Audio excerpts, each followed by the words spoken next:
Assalamualaikum warahmatullahi wabarakatuh. Perkenalkan kami dari kelompok 6. Kami akan membahas mengenai pajak daerah dan juga retribusi daerah. Sebelumnya, setiap daerah atau setiap negara pastinya ada pengeluaran. Pengeluaran atau pemakaian kas negara. Nah, pengeluaran tersebut dapat berupa belanja atau juga bisa berupa kayak subsidi. Jadi, dalam pengeluaran tersebut pastinya butuh yang namanya pemasukan. Pemasukan daerah atau pemasukan negara itu bisa dari berbagai hal, salah satunya melalui pajak dan juga retribusi. Kali ini kami akan membahas mengenai pajak daerah dan juga retribusi daerah, serta apa sih perbedaan di antara mereka berdua. Ini aja materi yang akan kita bahas. Ini saja ada dasar hukum, pengertian, terus contoh, terus ada juga tentang undang-undang, terus pengertian retribusi daerah, dan macam-macam. Kita akan lanjut ke dasar hukum.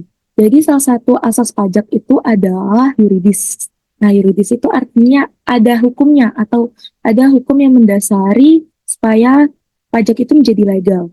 Nah, dalam pajak undang-undangnya itu ada Undang-Undang Nomor 1 Tahun 2022, yaitu tentang hubungan keuangan antara pemerintah pusat dan juga daerah. Sebelum Undang-Undang Nomor 1 Tahun 2022 ini ada juga Undang-Undang Nomor 28 Tahun 2009. Namun akhirnya diperbarui dengan penambahan beberapa macam-macam pajak yang akhirnya menjadi Undang-Undang Nomor 1 Tahun 2022. Undang-Undang Nomor 1 Tahun 2022 ini diberlakukan paling lama 2 tahun setelah disahkan, alias bisa dikatakan sebagai waktu kayak peralihannya gitu, jadi penyesuaian, sehingga nanti masyarakat itu tidak kaget atau tidak merasa kebingungan. Di sini ditulis diberlakukan paling lama 2 tahun setelah disahkan, atau kalau misalnya disahkannya tahun 2022, jadi pada tahun 2024 alias sekarang undang-undang itu harusnya sudah diimplementasikan secara maksimal. Namun tidak selamanya atau tidak semua undang-undang yang ditulis di nomor 1 tahun 2022 itu harus diimplementasikan paling lama 2 tahun. Ada beberapa yang paling lama itu diimplementasikan 3 tahun, yaitu ada pajak kendaraan bermotor, bea balik nama kendaraan bermotor, pajak mineral bukan logam dan batuan, terus bagi hasil pajak kendaraan bermotor, bagi hasil bea balik nama kendaraan bermotor. Pajak-pajak itu berlaku sampai 3 tahun terhitung dari disahkannya undang-undang. Atau kalau misalnya dari 2022, jadi tambah 3 tahun, jadi 2025 baru akan diimplementasikan secara maksimal. Nah, kita harus tahu apa sih itu pengertian pajak, khususnya pajak daerah. Pajak daerah adalah kontribusi wajib kepada daerah yang terutang oleh pribadi atau badan yang bersifat memaksa berdasarkan undang-undang. Tidak mendapatkan umpan balik secara langsung, tapi digunakan untuk keperluan daerah. Jadi, pajak daerah itu adalah kayak kewajiban seseorang atau suatu badan atau instansi untuk memberikan pembayaran kepada daerah atau pemerintah daerah dengan adanya peraturan yang legal alias undang-undang yang mengaturnya, dan ketika terjadi pembayaran tersebut, masyarakat itu tidak bisa mendapatkan manfaat secara langsung atau umpan balik secara langsung, tapi tetap digunakan untuk keperluan daerah, di mana keperluan daerah itu tentunya untuk kesejahteraan masyarakat atau orang-orang yang diatur di dalamnya. Pajak daerah ini lahir karena adanya otonomi daerah atau kemampuan daerah untuk mengatur wilayahnya sendiri. Nih, hak wewenang dan kewajiban daerah otonom untuk mengatur dan mengurus sendiri urusan pemerintahan dan kepentingan masyarakat setempat dalam sistem negara kesatuan Republik Indonesia. Jadi walaupun setiap daerah itu punya kemampuan untuk mengatur atau perizinan untuk mengatur daerahnya sendiri, khususnya pajak daerah mereka sendiri, tapi tentunya harus ada kayak hubungan atau perizinan dari pemerintah pusat. Jadi mereka tidak bisa sewenang-wenang. Jenis-jenis pajak daerah itu ada dua, yaitu pajak provinsi dan juga pajak kabupaten atau kota. Kita akan membahas yang pertama yaitu pajak kabupaten atau kota. Pengertiannya itu adalah pajak kabupaten atau kota adalah besaran pokok pajak yang terutang yang dihitung dengan cara mengalihkan tarif dengan dasar pengenaan pajak dari masing-masing jenis pajak kabupaten atau kota. Pajak yang terutang dipungut di wilayah daerah tempat yang diselenggarakan. Terus peraturan pajak daerah berdasarkan undang-undang perpajakan dan undang-undang daerah dari masing-masing kabupaten atau kota, dan pelaksanaannya dilakukan oleh pemerintah daerah. Jadi pajak kabupaten atau kota itu sama aja sebenarnya pengertian kayak pajak daerah, tapi lebih ke arah kabupaten atau kota, dan dengan peraturan atau kesepakatan dari pemerintahan kabupaten atau kota setempat. Dan juga pemungutannya dilakukan di kabupaten tersebut. Jenis-jenis pajak kabupaten atau kota itu ada ini. Yang pertama ada pajak bumi dan bangunan, sektor pedesaan perkotaan. Terus ada pajak barang dan jasa tertentu atau PBJT. Ini pajak barang dan jasa tertentu ini ada berupa kayak pajak hiburan, pajak parkir, pajak hotel, pajak restoran, dan pajak penerangan jalan. Habis itu ada pajak air tanah, terus ada pajak sarang burung walet, terus ada pajak reklame, terus ada bea perolehan hak atas tanah dan bangunan. Ini biasanya kayak dikenakan kepada orang yang membeli properti gitu. Jadi kayak penjual dan pembeli itu sama-sama punya kewajiban dalam membayar pajak. Habis itu ada opsen pajak kendaraan bermotor, terus ada pajak mineral bukan logam dan bangunan, terus ada opsen bea balik nama kendaraan bermotor atau BBNKB. Kalau opsen itu kayak apa namanya? Kayak pajak yang dikenakan pajak lagi. Jadi ada persentase pajak atas suatu pajak. Nah, nggak contoh sih, kayak tujuannya itu adalah untuk adanya pemerataan pajak baik di tingkat kabupaten, provinsi hingga pusat, sehingga nanti kayak penyaluran pajak itu lebih mudah gitu. Jadi tidak perlu ada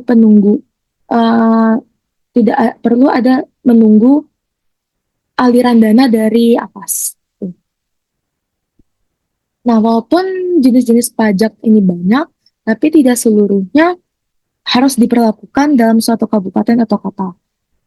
Jenis-jenis pajak ini diperlakukan sesuai dengan kayak kondisi kota tersebut. Jadi apakah kota tersebut itu efektif atau tidak menjalankan pajak tersebut. Contohnya kayak apabila kota tersebut jarang ada sarang burung walet, jadi ya kota tersebut berhak aja tidak mengenakan pajak tersebut.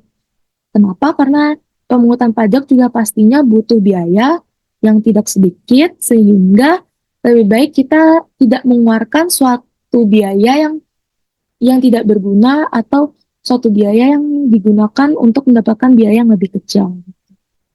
Nah, jenis pajak daerah selanjutnya adalah pajak provinsi. Pajak provinsi ini dikenakan oleh pemerintah provinsi terhadap penduduknya untuk mendukung pendanaan kegiatan pemerintahan provinsi, seperti pembangunan infrastruktur dan juga penyediaan layanan publik di tingkat provinsi. Jadi, pajak provinsi ini nantinya akan dirasakan juga oleh masyarakatnya yang telah membayar pajak tersebut. Jenis pajak provinsi itu ada 7. Yang pertama ada pajak kendaraan bermotor atau PKB, bea balik nama kendaraan bermotor atau BBNKB, lalu ada pajak alat berat atau PAB, pajak bahan bakar kendaraan bermotor PBBKB, pajak air permukaan, pajak rokok, dan juga opsi pajak mineral bukan logam dan batuan. Nah, pajak rokok ini adalah pajak yang terbesar yang akan dipungut oleh pajak provinsi. Retribusi daerah, pengertian dan perbedaannya dengan pengertian pajak daerah. Retribusi daerah adalah pembayaran wajib yang dikenakan atas pemanfaatan fasilitas atau pelayanan yang disediakan oleh pemerintah daerah. Perbedaannya dengan pajak daerah terletak pada tujuan penggunanya. Itu tuh retribusi berkaitan dengan kompensasi atas pelayanan atau fasilitas yang diterima, sedangkan pajak merupakan kewajiban pembayaran tanpa imbalan langsung dan tujuannya untuk pendapatan pemerintah. Saya akan menjelaskan retribusi jasa umum. Retribusi jasa umum adalah pungutan daerah sebagai pembayaran atas jasa pelayanan yang disediakan atau diberikan oleh pemerintah daerah untuk tujuan kepentingan dan kemanfaatan umum serta dapat dinikmati oleh orang pribadi atau badan. Contoh retribusi jasa umum, yang pertama ada pelayanan kesehatan seperti puskesmas, balai pengobatan, RSU daerah, dan tempat kesehatan lain yang dimiliki oleh daerah. Selanjutnya ada pelayanan kebersihan.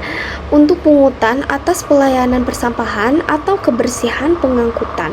Selanjutnya ada pelayanan parkir di tepi jalan umum yang disediakan. Selanjutnya ada pelayanan pasar, lalu pengendalian lalu lintas. Selanjutnya saya akan menjelaskan retribusi jasa usaha.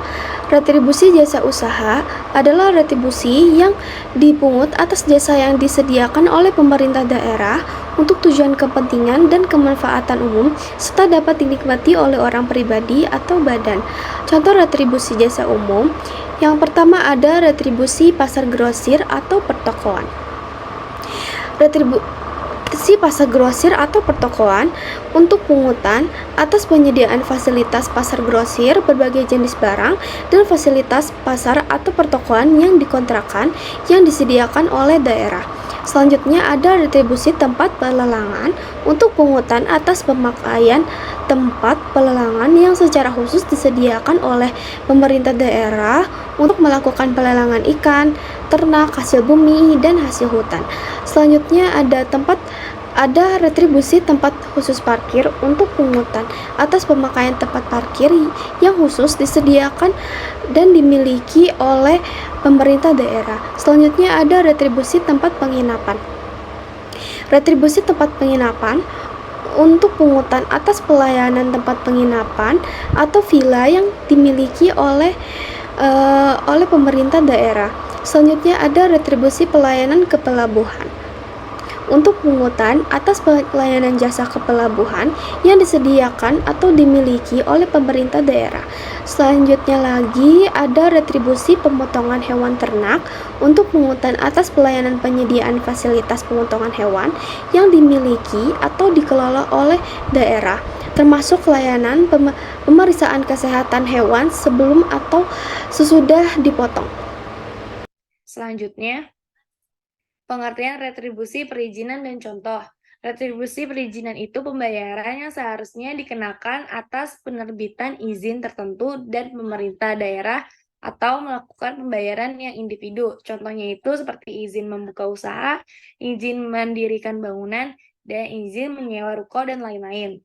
Di sini akan saya paparkan perbedaan antara sebuah undang-undang nomor 28 tahun 2009 dan juga Undang-Undang nomor 1 tahun 2022.